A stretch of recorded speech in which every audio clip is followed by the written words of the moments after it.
Hello all students. Today we shall going to learn second chapter of First Flight Nelson Mandela Long Walk to Freedom. Nelson Mandela Long Walk to Freedom is written by Nelson Rolihlahla Mandela और ये जो chapter है वो Long Walk to Freedom है, autobiography है। Autobiography means क्या? The life story of the person written by himself. अब ये नेल्सन मंडेला है, उन्होंने अपनी जो है ऑटोबायोग्राफी लिखी है, उसमें से ये जो चैप्टर है आपका सेकेंड वो लिया गया है और उसका नाम क्या है ऑटोबायोग्राफी का? Long Walk to Freedom. अब हम सबसे पहले नेल्सन मंडेला के बारे में थोड़ी नॉलेज है वो मैं आपको बताने वाली हूँ कि नेल्सन मंडेला के बारे में क्या इस बुक में दिया गया है और यहाँ पे क्या उनकी इम्पोर्टेंस है। वो नेल्सन मंडेला जो है वो बहुत ही फेमस पर्सनैलिटी है। कहाँ पे? साउथ अफ्रीका में। और वो जो किसके लिए फेमस है वो भी इस चैप्टर में दिया गया है। तो हम स्टार्ट करते हैं चैप्टर। उससे पहले मैं आपको नेल्सन मंडेला के बारे में थोड़ी सी जानकारी दूंगी। He was addressed at the Madiba. वो किस तरह जाने जाते थे? कौन से?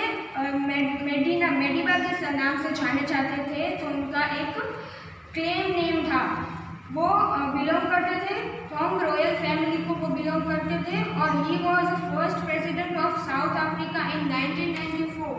वो कहाँ जो साउथ अफ्रीका के फर्स्ट प्रेसिडेंट थे वो कौन थे? Nelson Mandela. और वो 1994 में बने थे। Nelson Mandela served prison for 27 year for the abolition of apartheid, racial discrimination on the basis of the color of the skin। अब वो प्रेसिडेंट क्यों बने थे और ये उनको इतना फेमस क्यों बनाया गया? क्योंकि उन्होंने अपार्थी रेशियल डिस्क्रिमिनेशन था, जो डिस्क्रिमिनेशन था वो उन्होंने हटवाया था। इसका मतलब क्या होता है? इसका मतलब ये है कि जब ब्लैक एंड वाइट के बीच में जब साउथ अफ्रीका और वाइट्स लोग यानी कि इंग्लिश ऑस्ट्रेलिया और इंग्लैंड के बीच युद्ध हुआ था, तब क्या हुआ था कि साउथ अफ्रीका पे उन्होंने कब्जा कर लिया था वाइट पीपल ने। और उन्होंने ये अपार्थाइड है वो रेशियल डिस्क्रिमिनेशन है वो वहाँ पे लागू किया था। इसके चलते क्या करते थे लोग? जो ब्लैक स्किन के लोग थे उन पर बहुत अत्याचार करते थे वो लोग। और ये जो है उनको कोई भी कि उन्हें कोई हक नहीं दिया जाता था, उन्हें कोई फ्रीडम नहीं थी कुछ भी करने की और उन्हें गुलाम बना के रखा जाता था और उनके साथ बहुत ही ज़्यादा भेदभाव किया जाता था। इसी भेदभाव को किसने हटाया था? नेल्सन मंडेला ने हटाया था। इसीलिए उन्होंने फर्स्ट डेमोक्रेसी जो गवर्नमेंट थी उन्होंने तब स्थापित की थी साउथ अफ्रीका में और वहाँ के वो फर्स्ट प्रेसिडेंट बने थे। तो अब हम ये जो चैप्टर है वो स्टार्ट करने वाले हैं। So let's read the chapter, the story.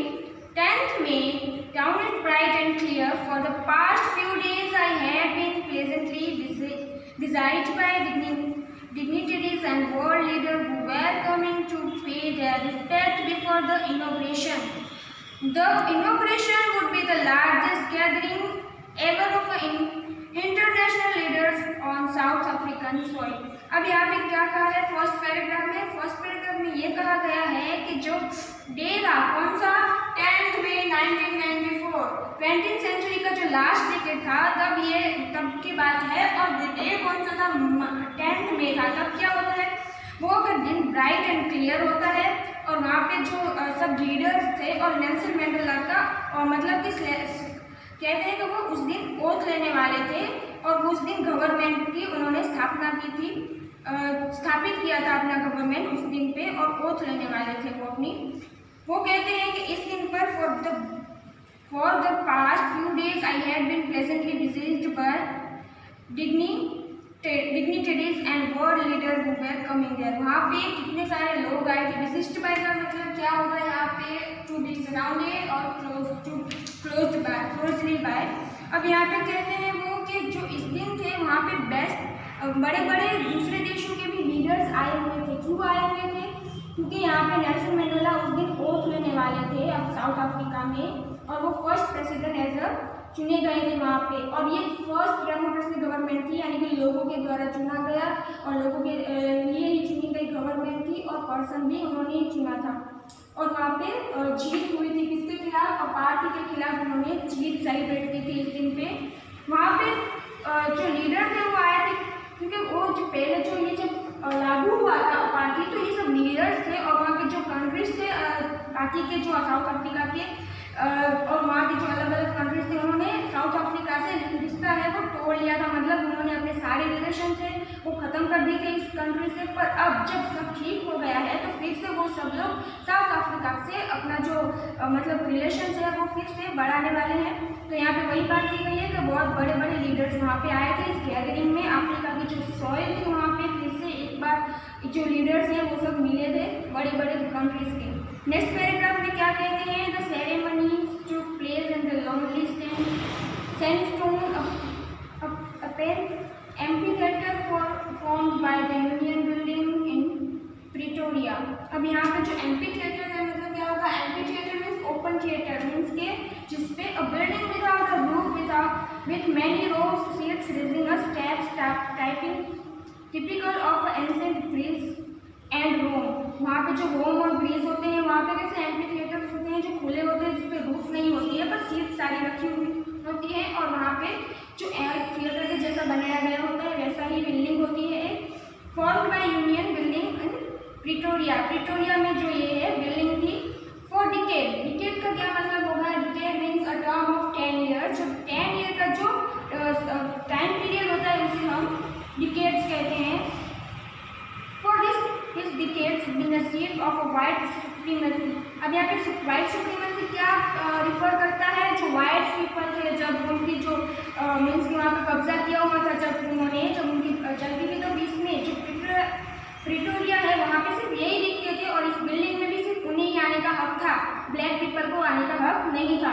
And now it was the seats of a rainbow gathering of different color and nation for the installation of South African first democracy non-Russian government।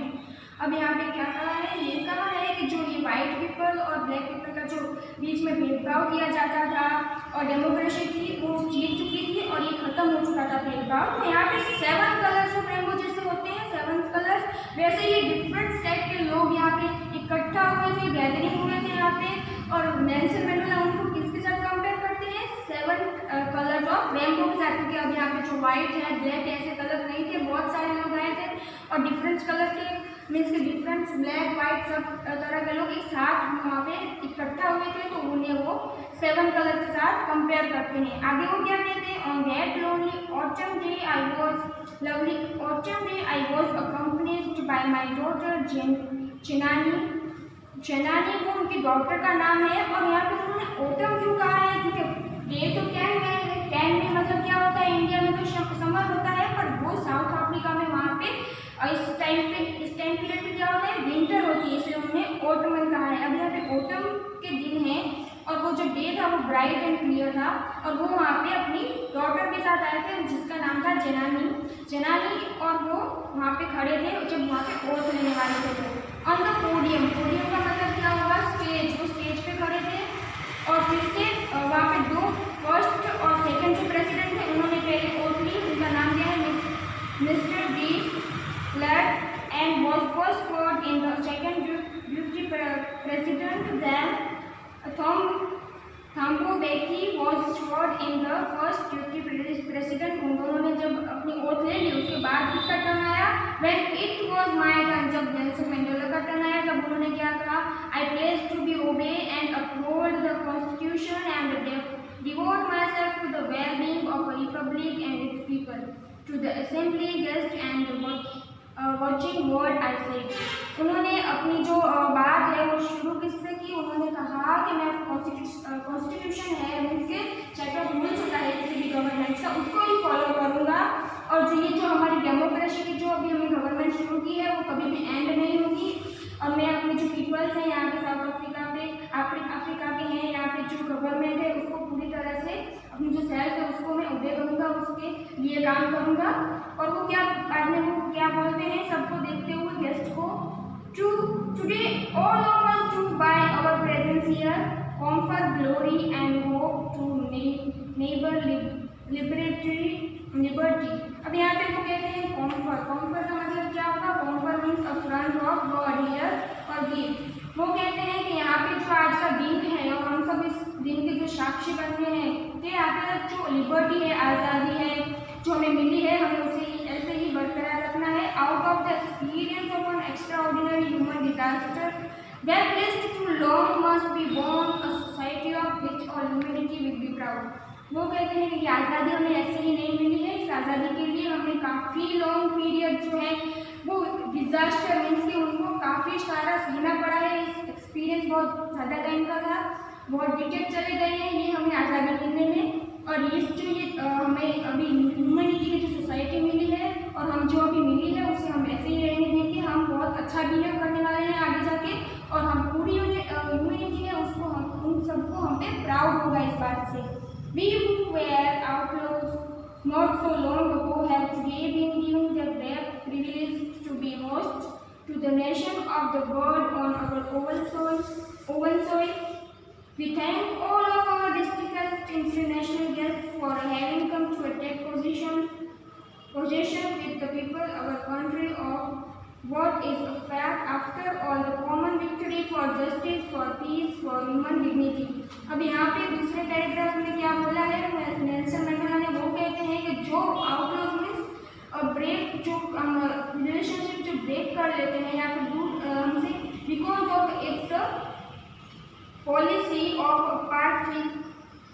Many countries have earlier broken off a relation with Africa. जिन्होंने मतलब relation अपना तोड़ लिया था वो वापस उन्हीं से रिलेशनशिप जोड़ रहे हैं और आज यहाँ पे गेस्ट एज वो हमारे साथ आए हैं तो मैं सबको थैंक यू करूँगा एज अ गेस्ट। और उनको वो कहते हैं कि जो ये हमारे इंटरनेशनल गेस्ट हैं उनको जो रिफर करके वो बोलते हैं कि ये सारे पीपल्स हैं वो अब हम फिर हमारे साथ फिर से जुड़ने वाले हैं और जो भी डेमोक्रेसी की जो गवर्नमेंट है वो हम किसके लिए बनाएंगे, for justice, for peace, for human dignity. वो आगे कहते हैं we have at least achieved our political emancipation. अब यहाँ पे एमनेसिपेशन का मतलब क्या होगा, फ्रीडम फ्रॉम रजिस्ट्रेशन। अब यहाँ पे जो उन्हें आज़ादी मिली है ये गवर्नमेंट की भी आज़ादी है क्योंकि उन्हें कुछ भी हक कोई भी हक नहीं दिया गया था, कुछ भी ना जॉब करने का ना कोई कहीं पे भी जाने का आने का, सारे हम जो छीन लिए गए थे वो वापस वो एस्टेब्लिश करने वाले हैं। We placed ourselves to liberate all other people from the constitute bondage of poverty, deprivation, suffering, gender and other discrimination. वो कहते हैं कि हम जो है हमारे आदित्य पे अब सब तरह की रोक टोक है वो हटा दी जाएगी, भेदभाव सारे कम हो जाएंगे, जो गरीबी है, डिप्रीवेशन है, सफरिंग है, वो सब कुछ यहाँ पे अब नहीं होगा। किसी को भी फोर्स नहीं किया जाएगा किसी बात के लिए, सब लोग यहाँ पे कुछ भी करने के लिए आज़ाद हैं, लिबरेट हैं, फ्री हैं। तो यहाँ पे जो ये न्यू जो है आज से जो शुरू होने वाला है डिकेड फ्रीडम का वो यहाँ पे बात की गई है। Never never and never again shall it be that this beautiful land will again experience of oppression. अब यहाँ पे ऑपरेशन का मतलब क्या होगा, किसी पे दबाव डालना या फिर फोर्स करना ऑफ वन और बाय अनदर, किसी पे दबाव डालना। तो अब यहाँ पे ऐसा कभी इस ब्यूटीफुल लैंड है साउथ अफ्रीका को यहाँ पे इन्होंने ब्यूटीफुल लैंड कहा है और कहा है कि इस ब्यूटीफुल लैंड पे सॉइल पे कभी भी अब किसी को दबाया नहीं जाएगा, उसको शोषण नहीं किया जाएगा, ऑपरेट नहीं किया जाएगा उसको। The sun shall never set on the so glorious a human achievement. Let freedom reign over blessed Africa. अब यहाँ पे उन्होंने लास्ट में क्या कहा है कि ये जो सन जो है फ्रीडम का वो कभी भी डूबेगा नहीं और ये ग्लोरियस हमेशा उसकी बनी रहेगी और जो ये फ्रीडम है उसे हमें बढ़ाना है, उसको सेलिब्रेट करना है। और वो कहते हैं गॉड ब्लेस अफ्रीका, जो अफ्रीका है उसको और वो कहते हैं कि उसको भगवान हमेशा ब्लेस करता रहे। यहाँ तक जो है हमारी जो ये स्टोरी हम आज रखने वाले हैं, आगे की स्टोरी हम नेक्स्ट वीडियो में पढ़ेंगे। तब के लिए have a nice day and thank you. सारे वर्ड्स जो है आप अपने बुक में लिखेंगे और उसे रिकॉर्ड भी करेंगे।